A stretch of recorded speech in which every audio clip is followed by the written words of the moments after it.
Titulares. Gremio pide reformar el Código de la Función Judicial. Mujer que logró la despenalización de la eutanasia falleció. Comandante General presentó el Código Orgánico Policial Copol. Capital Manabita, blanco de 3 ataques en un solo día. Colapso del monumento al delfín en Pozorja dejó muertos. En Perú, mineros se manifestaron. ¿Cuál es el motivo? Y en los deportes, el Chelsea tuvo un gran partido y sumó 3 puntos en la Premier League inglesa.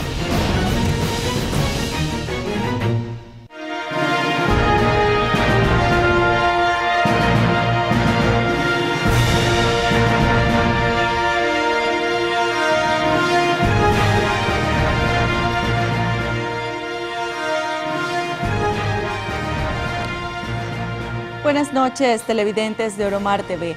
A partir de este 12 de marzo de 2024, el nuevo precio sugerido para la gasolina Super Premium 95 será de $3.89 el galón. En temas legislativos, la Comisión de Desarrollo Económico aprobó el informe para primer debate de la Ley de Turismo. Aquí iniciamos.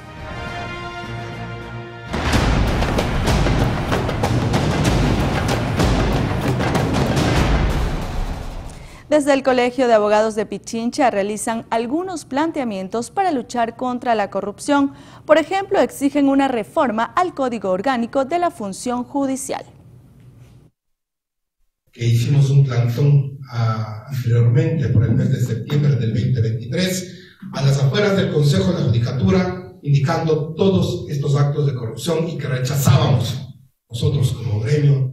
Frente a los hechos de corrupción que señalan y recaen en docenas de funcionarios en casos como Metástasis y su derivado Purga, desde el Colegio de Abogados de Pichincha no solo mostraron su rechazo, también realizaron planteamientos como evaluaciones periódicas. También queremos pedir al Consejo de la Judicatura que dentro de todas las resoluciones que se vaya a realizar por el Consejo de la Judicatura, tanto para los concursos de jueces de primer nivel, de segundo nivel, así como también de la Corte Nacional de Justicia, se tome en cuenta a los gremios de abogados, así también a la academia. Conjuntamente exigieron que se incorpore como prerequisito en los concursos que los postulantes certifiquen sus bienes patrimoniales y abran sus cuentas para los respectivos análisis. Para que de esta manera, a través del Consejo de la Judicatura, a través de la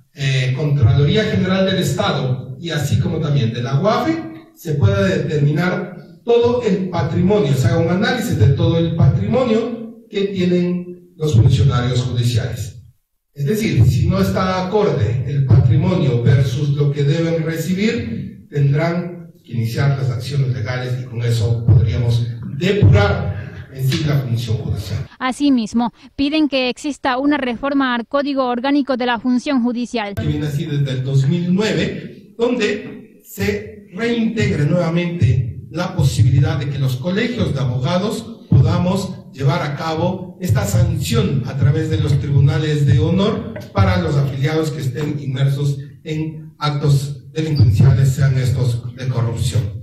Es importante para nosotros que todos los que estamos dentro del sistema judicial, llámense jueces, llámense fiscales, llámense defensores públicos, llámense abogados en libre ejercicio profesional, nos unamos para luchar todos contra los actos de corrupción, porque es la única forma de devolver al país la credibilidad del sistema judicial y de los abogados. Además, desde el gremio piden a la Judicatura suspender a todos los jueces que se encuentran en instrucción fiscal, no solo en los casos Metástasis o Purga, sino en todos los procesos penales que se lleven en diferentes unidades judiciales. Belén Mendoza, Noticias Romar.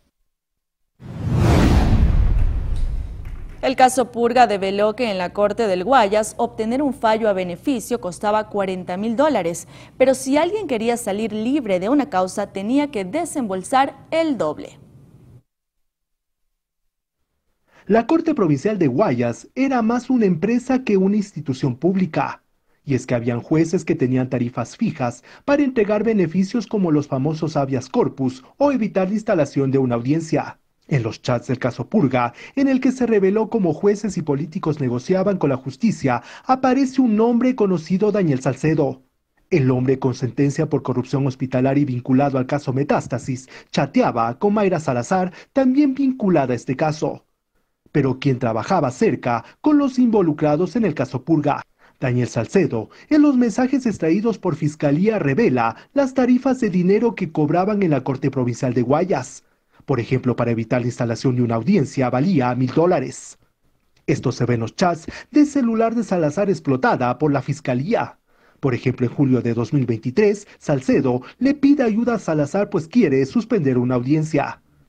Salazar le pregunta: ¿ya está hablado? ¿Cuánto hay? Salcedo le responde: 1,000 para cada juez, porque eso es lo que pagó una ocasión anterior.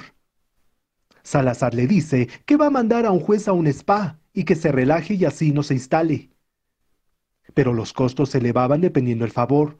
Obtener un fallo a beneficio costaba $40,000. Pero si alguien quería salir libre de una causa, pues tenía que desembolsar nada más y nada menos que $80,000. Esto también se conoce por chats donde Salcedo le comenta a Salazar que él salió libre por $80,000 y que no pagará el millón que supuestamente un juez pedía por liberar a su hermano Noé. Pero no todo era dinero. Había quienes también usaban a la justicia para obtener mejores puestos laborales o conseguir trabajos a sus hijos. En los chats se revela, por ejemplo, que el juez que favoreció al exasambleísta Pablo Muentes lo hizo para que el político del PSC le tramite un puesto más alto en la Corte del Guayas, pese a no tener el perfil académico. En Quito, Juan Correa Rodríguez, Noticias Oromar. En este mismo caso, los funcionarios judiciales procesados se quedaron sin sueldo y sin vacaciones. La decisión es parte de las acciones del Consejo de la Judicatura. El Consejo de la Judicatura anunció las acciones que se han tomado contra los funcionarios judiciales involucrados en el caso Purga. Esta institución informó que se retuvieron los sueldos y se negaron los permisos de vacaciones para los hoy investigados. Además, el Pleno de la Judicatura dispuso a la Dirección Provincial del Guayas que realice las acciones administrativas y disciplinarias contra los funcionarios judiciales procesados en esa causa penal. Recordemos que entre la noche del 4 y madrugada del 5 de marzo, la Fiscalía General procesó a 12 personas por presunta delincuencia organizada en el caso Purga. Entre los imputados está un exasambleísta, la expresidenta de la Corte de Justicia de Guayas, varios jueces de la misma corte y personal administrativo de la dirección del Consejo de la Judicatura. Por eso, desde este último ente se declaró la necesidad de designar jueces temporales para la Corte Provincial y tribunales contenciosos administrativos y tributarios en Guayas. De hecho, se requieren lo antes posible 6 magistrados para la Sala Penal, un juez para el Tribunal Distrital de lo Contencioso Administrativo y 2 para el Contencioso Tributario. En Quito, Juan Correa Rodríguez, Noticias Oromar. En Cuenca, funcionarios de justicia expresaron su rechazo ante las declaraciones del concejal Gustavo Valencia, quien afirmó que no existe justicia y que ciertos jueces son partícipes de actos de corrupción.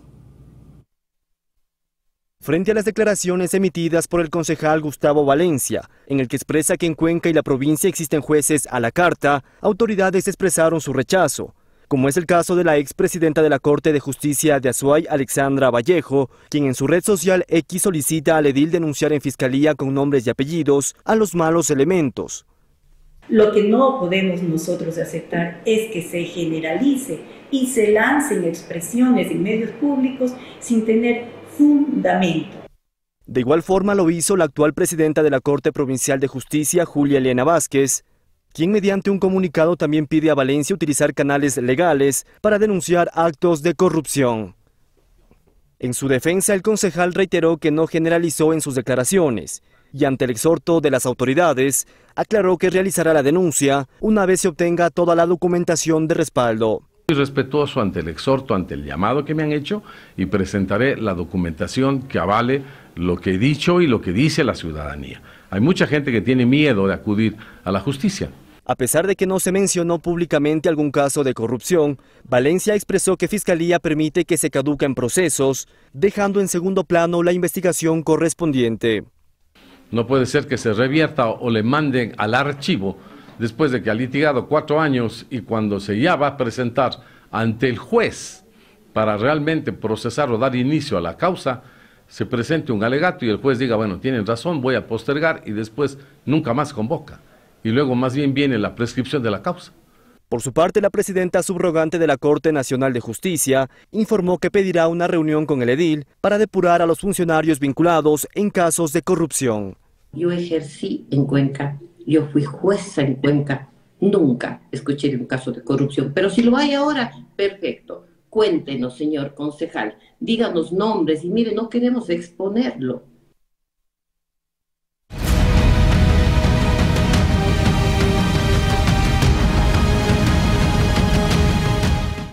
Daniel Noboa dice que se requieren reformas urgentes que permitan blindar la seguridad. Además, el comandante de la policía presentó el proyecto al Código Orgánico Policial COPOL.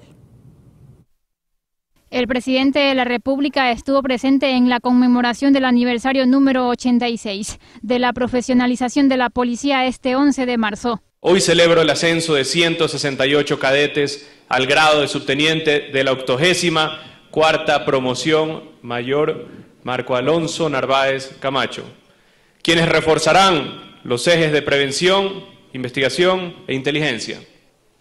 Agradezco a Chile, Panamá y Perú por la cooperación mutua que estamos llevando adelante con acciones tan importantes como la capacitación y el intercambio de información. Noboa hizo énfasis en la necesidad de realizar reformas urgentes que nos permitan blindar nuestra seguridad, endurecer penas a delitos como el terrorismo y el narcotráfico, y además debemos promover el empleo y crear oportunidades para ofrecer un mejor futuro a nuestros jóvenes. Este proceso solamente puede continuar, solamente puede sostenerse si le damos a la Policía Nacional y a las Fuerzas Armadas el respaldo claro y firme que estamos planteando en la consulta popular. Además, desde la policía recordaron que recientemente 181 policías han sido asesinados. Asimismo, la institución entregó un proyecto de su gobierno, señor presidente, un proceso de transformación institucional enfocado en 3 pilares: una policía profesional, una policía legítima y una policía efectiva.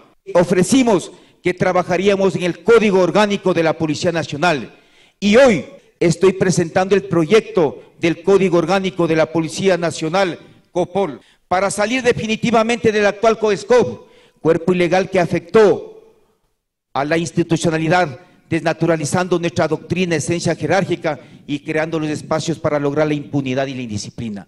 Belén Mendoza, Noticias Oromar. Y pese al estado de excepción dispuesto por el presidente Daniel Noboa, algunos crímenes como secuestros y extorsiones han persistido durante estos meses. En uno de sus argumentos para extender el estado de excepción por 30 días, un informe de la policía reconoce que pese a los esfuerzos en las calles, hay delitos que siguen en aumento. 2 de ellos son los secuestros y extorsiones a los ciudadanos. Entre enero de 2024 y los primeros días de marzo, la cifra de ambos delitos ha llegado a 1.543 casos en Ecuador. Y en Guayaquil, una de las ciudades más castigadas por la espiral de violencia, las denuncias se han quintuplicado respecto al mismo periodo del año pasado.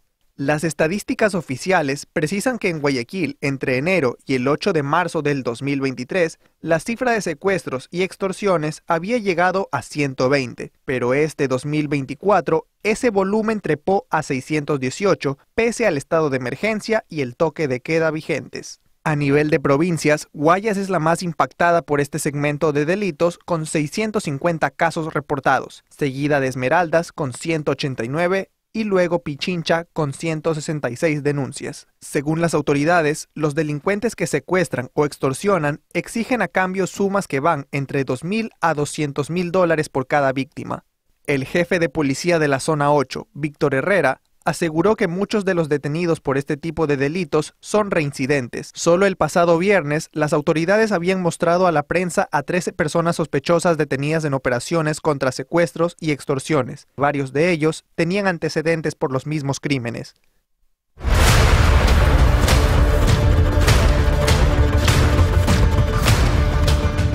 Paola Roldán, la mujer de 42 años afectada por esclerosis lateral amiotrófica, cuya demanda por acceso a la eutanasia devino en la despenalización de dicha intervención en Ecuador, falleció la tarde de este lunes. En febrero de 2024, la Corte Constitucional resolvió a favor de la consigna que Roldán persiguió desde agosto de 2023, cuando interpuso una demanda encaminada al artículo 144 del Código Orgánico Integral Penal, que castiga el homicidio con prisión de entre 10 y 13 años. Roldán era máster en Asuntos Internacionales por la Universidad de Columbia en New York, según los registros de la CENESID. En su cuenta de Instagram se definía como amante de la exploración de los mundos internos y externos, escritora y activista por una vida y muerte digna.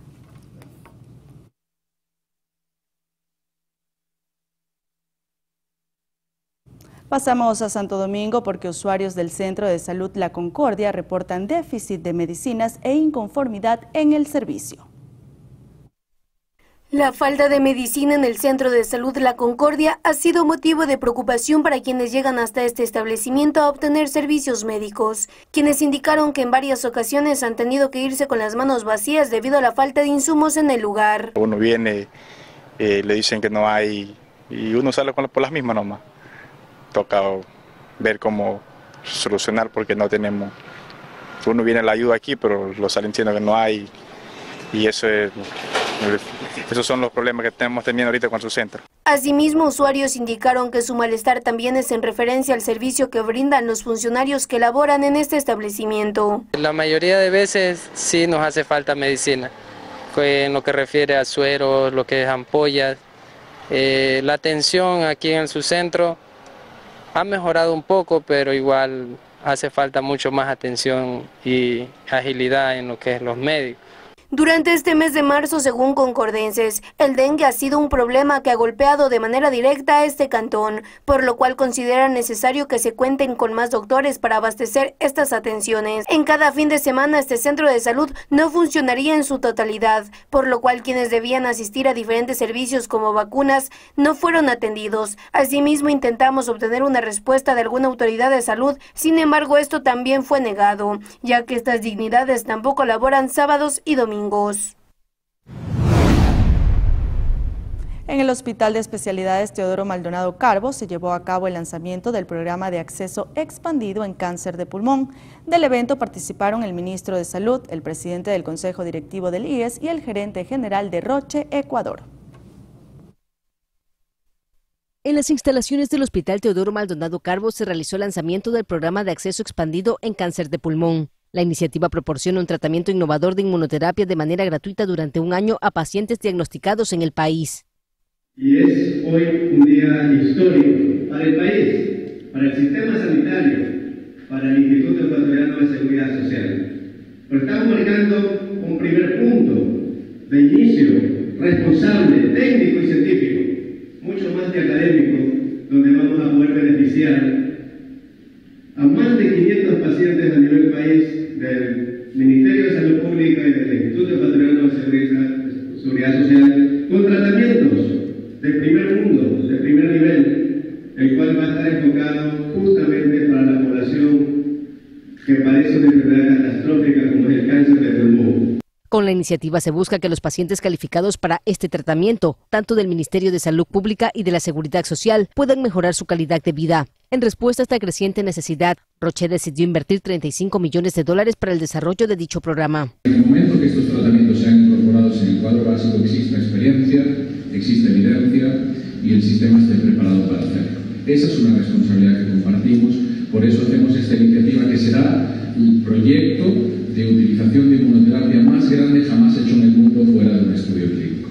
Creo profundamente como representante de una empresa farmacéutica que las responsabilidades, como decía al principio, nos corresponden a todos, que nos toca arrimar el hombro a todos y que la construcción del sistema de salud ecuatoriano nos corresponde a todos también. Eduardo Peña, presidente del Consejo Directivo del IES, destacó la importancia de la alianza público-privada. Antes muchos decían que es imposible, la asociación público-privada es una fantasía, que los privados quieren abusar público y viceversa.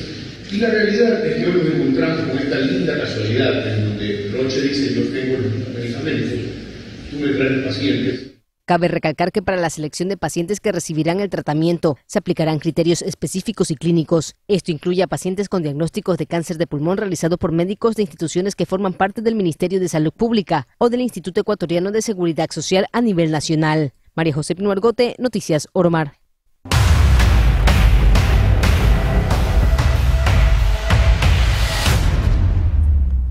El Tribunal de la Corte de Justicia de Pichincha resolvió de forma unánime desechar la apelación interpuesta por el ex vicepresidente Jorge Glass respecto al beneficio de prelibertad. Ahora queda en firme la sentencia de la jueza de garantías penitenciarias Melissa Muñoz, quien negó dicho pedido y dispuso la localización y captura al haber incumplido las medidas cautelares que lo mantuvieron bajo libertad provisional. El líder del correísmo, que mantiene una orden de prisión preventiva por el caso Reconstrucción de Manabí, se encuentra desde el 17 de diciembre pasado en la Embajada de México en Quito como huésped.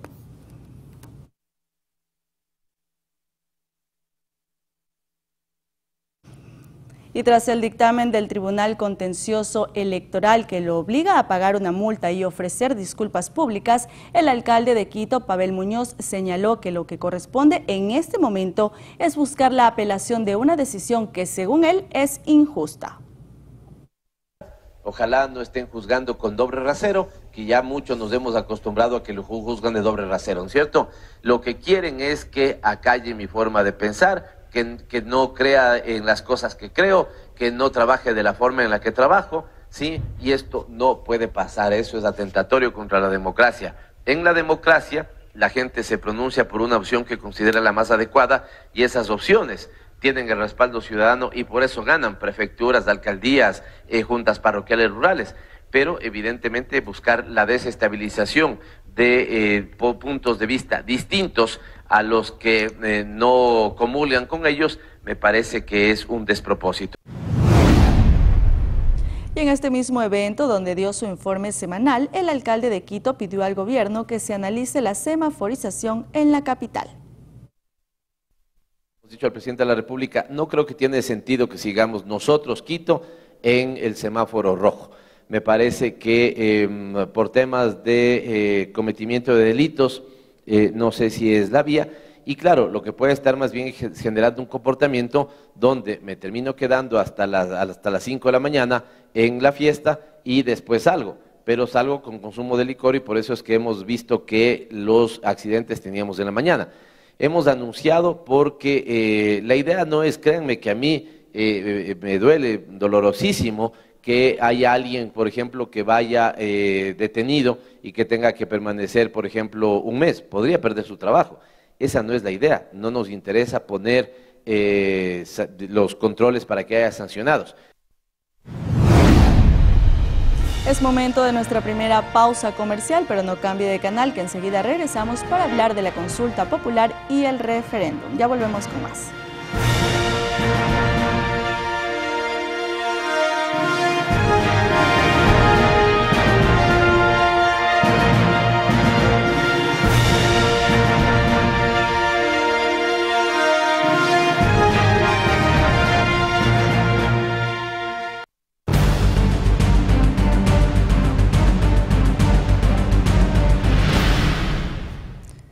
Regresamos con noticias electorales. El CNE espera que el gobierno transfiera el anticipo que le corresponde para la impresión de papeletas de la consulta popular y el referéndum.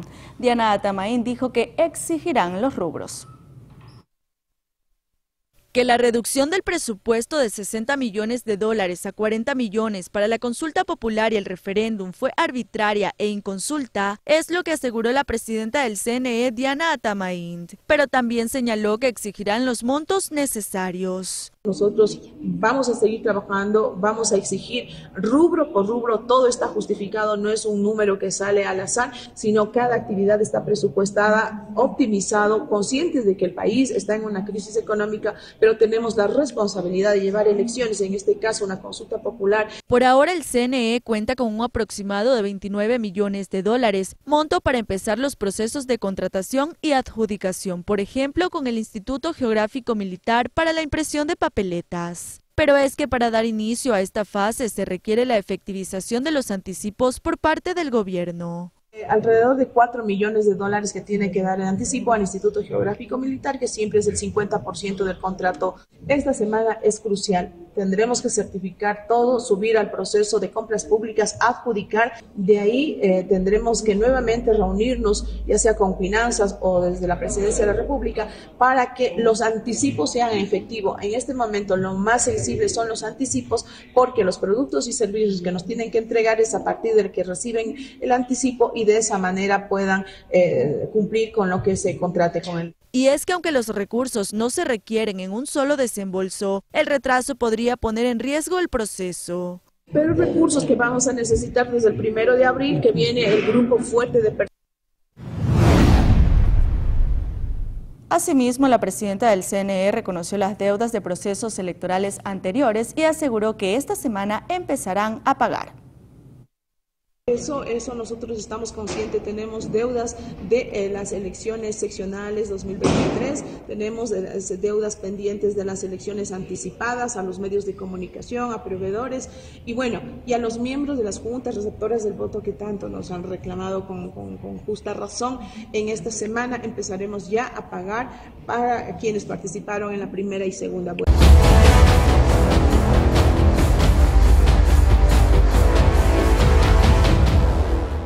Con el alza del IVA al 15%, la gente teme que los precios en los mercados incrementen. En Quito, las autoridades aseguraron que implementarán operativos de control para evitar especulaciones. El impuesto al valor agregado IVA al 15% entrará en rigor desde el próximo 1 de abril. Sin embargo, desde los mercados de Quito se adelanta que los productos que se venden en esos centros no subirán de precio. De acuerdo con Esteban Melo, titular de la Agencia Metropolitana de Coordinación de Comercio, tanto en mercados, plataformas y ferias, el impacto por el incremento del IVA será menor. Además, adelantó que los controles se aplicarán de manera semanal para evitar la especulación. De los 359 productos que componen la canasta básica, 151 no graban IVA y estos productos se venden en nuestros mercados que no se ha registrado hasta el momento un incremento y especulación, explicó Melo. El control de los valores de venta se llevará a cabo con el mercado mayorista. Como base, en ese centro de abasto se realiza la toma de precios una vez al día. El gerente de la empresa pública del mercado mayorista, Roosevelt Jaramillo, indicó en cambio que la comisaría e intendencia realizan operativos de control de precios y productos caducados, por lo menos una vez a la semana. Pese a esto, los comerciantes mostraron su preocupación por el incremento de los 3 puntos porcentuales al IVA, advirtiendo que antes ya se registró una especulación por la subida del impuesto. Al final, Terán afirmó que ellos van a mantener el precio de los productos, pero cuando el IVA se incremente como dice la ley, los consumidores sí lo van a sentir. En Quito, Juan Correa Rodríguez, Noticias Oromar. La directora de comunicación del Fondo Monetario Internacional confirmó que el gobierno ya solicitó formalmente el inicio de las negociaciones para acceder a un nuevo préstamo, con lo que Ecuador recibiría alrededor de 4.000 millones de dólares. Andrés Albuja, experto económico, y Francisco Macio, miembro del Observatorio de Políticas Públicas y Economía del Ecuador, concuerdan que el país llegue con las tareas casi hechas al proceso de negociaciones para acceder a un nuevo préstamo del organismo multilateral de cara a cumplir con sus distintas obligaciones. No obstante, indican lo siguiente. Viene de un déficit fiscal que ha venido pues siendo la temática y la deuda pendiente de cada gobierno de turno desde el año 2010, 2012 a la fecha. Eso ha sido pues en este gobierno objeto de una reingeniería, por decirlo de una manera, donde si bien es cierto el presidente actual en su campaña electoral no habló de incremento de impuestos, sino de todo lo contrario. Por su parte, Andrés Albuja señaló que los dos préstamos que Ecuador puede acceder, tanto el de servicio ampliado, podría conseguir unos 3.000 millones y otros 1.000 con el servicio de resiliencia y sostenibilidad. De parte del Observatorio de Políticas Públicas, resaltan las gestiones que se están haciendo desde el gobierno central, con el objetivo de conseguir financiamiento para distintas obligaciones y proyectos del Estado ecuatoriano, donde el riesgo país también juega un papel importante. Es un nuevo acuerdo, llámese reestructura, reingeniería de deuda, pero nuevas condiciones financieras. Acceder a aproximadamente 5.000 millones de dólares con un plazo que sea mucho más viable del último acuerdo que tuvo con el FMI. Ecuador en los años siguientes desembolsará fuertes cantidades de dinero al servicio de la deuda del país, que ascienden a más de 10.000 millones de dólares. No obstante, no está de acuerdo con las reformas tributarias por los siguientes aspectos, recalca Albuja. Quiero urgentemente porque entre los años 2024, 2025 y 2026, el servicio de deuda de Ecuador asciende a casi 10.000 millones de dólares. Eso es casi el 10% del Producto Interno Bruto. En una palabra, es inviable. Entonces, obviamente, el Ecuador requiere en este momento términos de negociación que sean efectivos. El monto a acceder y las condiciones son factores que se deben tener en cuenta al momento de obtener dichos recursos. Si por otro lado no se realizan las revisiones del caso, como el subsidio donde se diluyen 6.000 millones de dólares anuales. Otro desafío que Ecuador tendrá al acceder dichos montos será la correcta asignación en proyectos, pago de deudas, entre otros aspectos, señala el experto económico del observatorio, Francisco Macio. Que el país entra a una etapa ya de poder, digamos, la antesala de lo que es tocarle la puerta al Fondo Monetario y decirle, bueno, hemos cumplido las tareas, ahora sí, desembolsanos los millones de dólares que estamos solicitando, porque de esta manera le inyectamos liquidez al país y podemos retomar la inversión social, la inversión en educación, en salud, etcétera. Finalmente, los expertos concuerdan en que si Noboa gana nuevamente la presidencia en 2025, además, el Fondo Internacional esperará un plan de sostenibilidad en el presupuesto del Estado que apunte a mejorar las cuentas del país en el mediano plazo. Y atención, porque este lunes 11 de marzo debían acercarse a la Fiscalía los 3 alumnos acusados del delito de violación durante un viaje escolar. Sin embargo, ninguno apareció. El abogado de la víctima habló al respecto. La mañana de este 11 de marzo, en la Fiscalía del Guayas, en el edificio La Merced, en Guayaquil, el fiscal César Peña ordenó la comparecencia de los 3 adolescentes involucrados en el delito de violación en República Dominicana en compañía de sus representantes para que un médico legista les practique las pruebas de ADN a cada uno de ellos, algo que no sucedió. No ha venido ninguno, pero vuelvo y les manifiesto, es reservado y debe mantenerse en ese sentido la investigación. Fernando Rosero, abogado defensor de la víctima, confirmó las declaraciones del fiscal Peña sobre la no presencia de los involucrados, donde el abogado agregó que la fiscalía ni la policía actúan con las órdenes de captura que tienen en su poder. Lo que yo conozco, todos los 3 hombres residían aquí en el país, seguían estudiando, siguen estudiando en el Colegio Internacional Guayaquil, el SEC Guayaquil.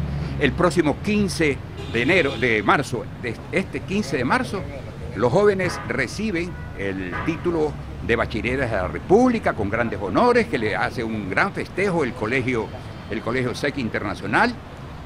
Y simplemente es así son las cosas que pasan en nuestro medio hasta ahora.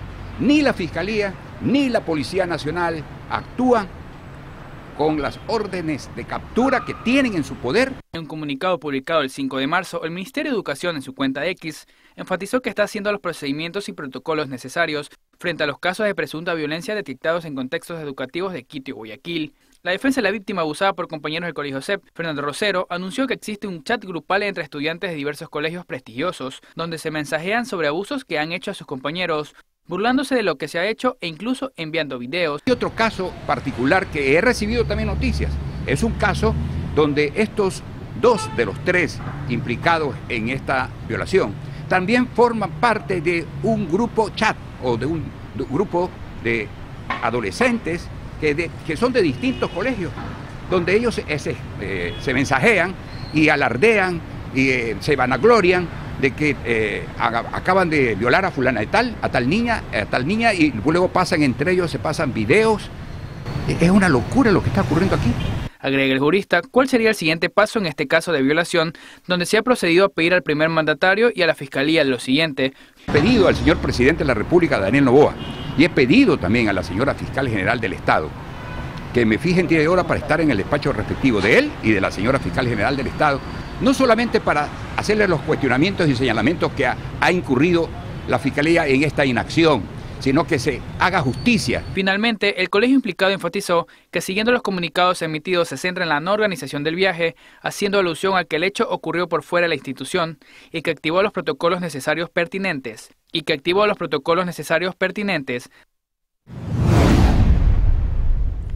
Pasamos a Quito y es que la secretaria de Seguridad, Carolina Andrade, señaló en una entrevista para un medio de comunicación que las alarmas y cámaras instaladas en la ciudad muestran varios defectos en su funcionamiento. Serían alrededor de 1.027 cámaras y 557 alarmas que no tienen la capacidad de prevenir delitos. Ante esto, plantean un proyecto de seguridad hasta 2027 que coordine estrategias de control metropolitano, para el cual contemplan un presupuesto de 250 millones de dólares. Se tiene previsto trabajar en un inicio en 100 barrios que tienen altos niveles de violencia.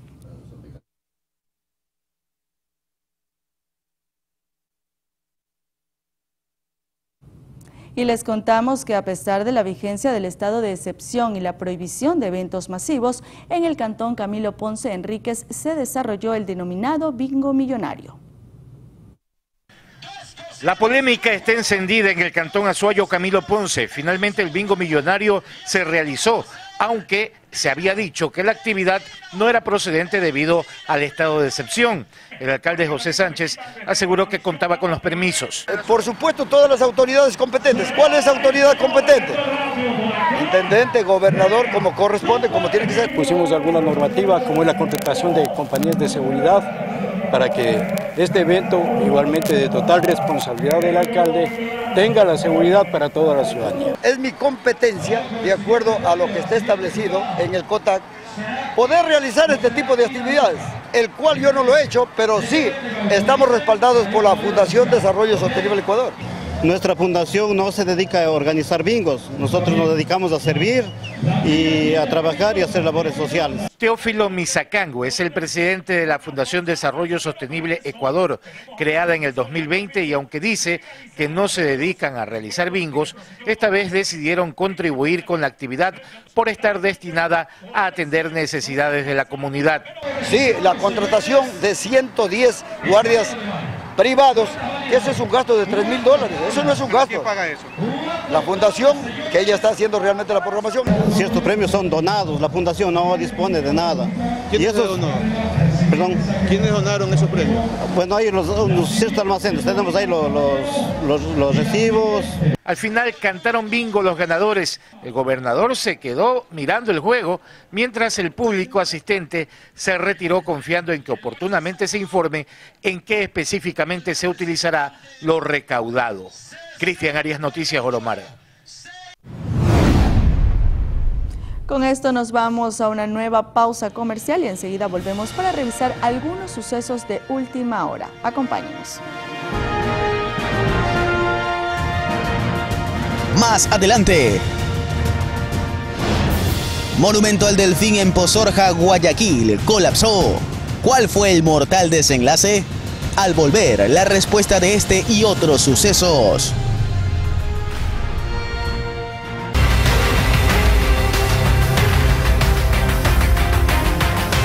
21:47. En la capital manabita, un hombre que registraba antecedentes por hurto fue asesinado al estilo sicariato.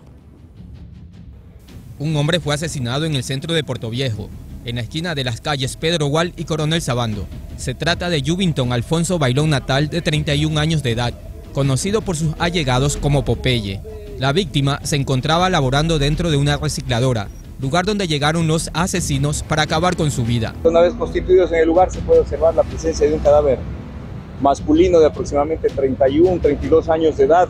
En el lugar se ha podido el personal especializado en criminalística levantar 9 indicios balísticos y una bala deformada.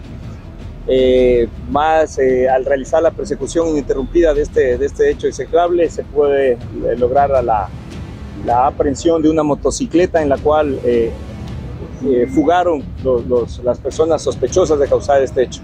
En el lugar existe una cámara ojos de águila y sistema de vigilancia privada que son utilizados por la policía para identificar y capturar a los responsables de este asesinato. Tenemos identificaciones preliminares en base a las cámaras del 911 y algunas cámaras que han existido por el lugar por el cual fugaron, y con esas características hemos intervenido encontrando la motocicleta y se sigue verificando que presuntamente han fugado en otro vehículo.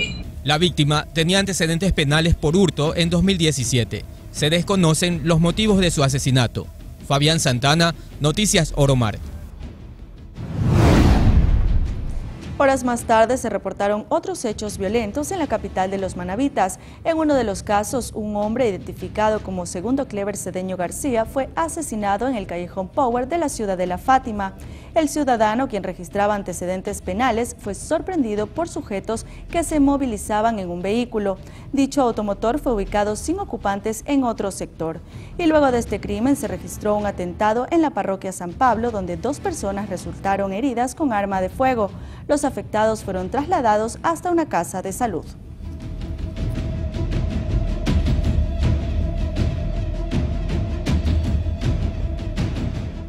Y es que provincias como Manabí, Esmeraldas y Los Ríos siguen reportando muertes violentas a pesar del estado de excepción.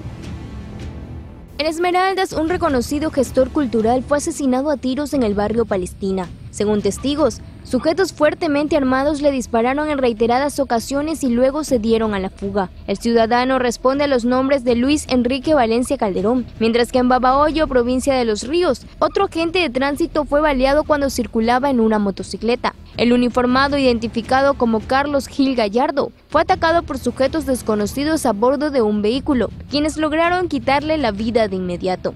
Este hecho se suma a otros 2 registrados en el cantón la semana pasada, donde un agente perdió la vida y otro se debate entre la vida y la muerte. Y cerca de las 3 horas de este 11 de marzo, un hombre fue trasladado a un hospital de Manta con varias heridas de arma de fuego en su cuerpo. La víctima fue identificada como Anchundia Pilligua. La policía se encuentra realizando las investigaciones para dar con las motivaciones del crimen. Mirly Macías, Noticias Oromar. Y una nueva ola de robos y asaltos azota a los sectores de la Kennedy Vieja y la Kennedy Norte en Guayaquil. Es la primera vez que el sistema de videovigilancia detecta robos y asaltos en el sector de la Kennedy Vieja. Los moradores aseguran que últimamente se han alborotado los amigos de lo ajeno. Los mismos motorizados andan 2 y andan asaltando a estudiantes, andan asaltando a gente de la tercera edad, ¿no? Y mira que eso...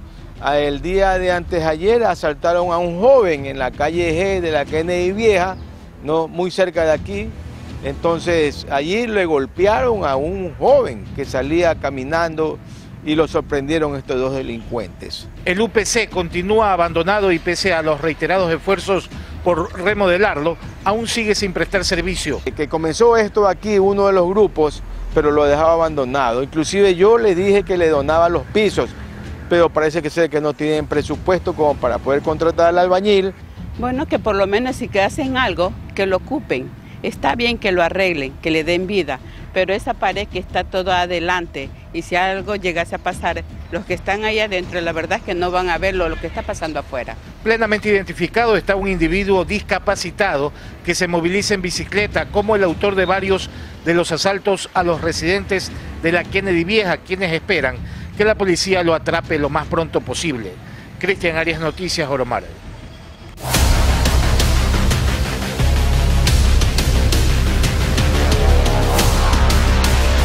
La tarde de hoy se registró un accidente de tránsito en la vía Santo Domingo Buena Fe. Uno de los choferes involucrados perdió la vida mientras que el otro resultó gravemente herido. El siniestro, cuyas circunstancias aún están siendo investigadas, ha generado conmoción en la comunidad local. En las imágenes que aparecen en pantalla se observa el estado en que quedaron ambos automotores.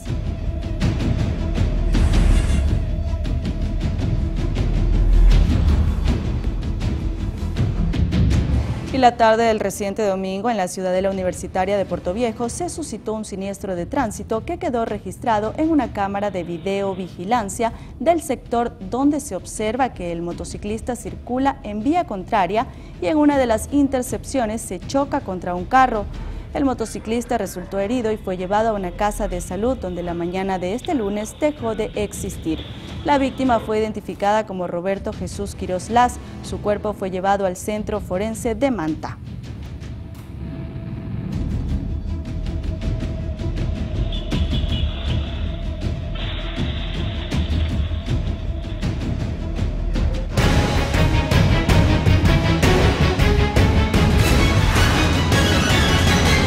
3 menores de edad fallecieron producto del colapso de un monumento al delfín ubicado en la parroquia Pozorja, provincia del Guayas.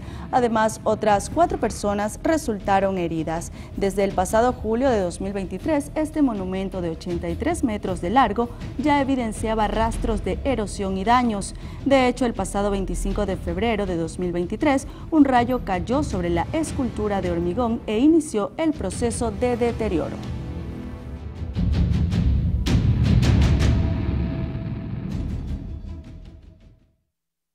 Y de este modo llegamos a la parte final de este servicio informativo, Tania. Así es, Ligner y amigos, gracias por informarse junto a nosotros. Buenas noches.